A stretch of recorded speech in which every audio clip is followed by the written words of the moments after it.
Hindi ko ma-contain yung emotions ko, kaya napaiyak talaga ako. Pero after that, laban na ulit. Ang ganda ng sinabi ni sis. It's okay to cry kahit walang sakit.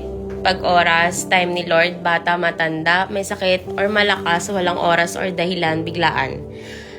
Kahit nasa ICU pa yan, kung di pa oras, pray lang tayo palagi. May post kasi ako nung nakaraang araw.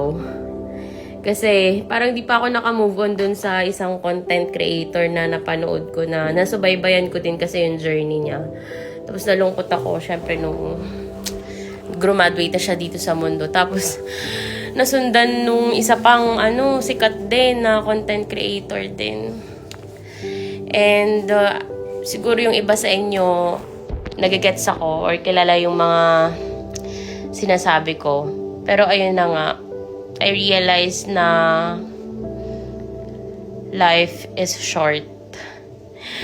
And just live in the present na lang. Kung anong meron tayo ngayon, kung anong nandito pa, kung anong kaya natin.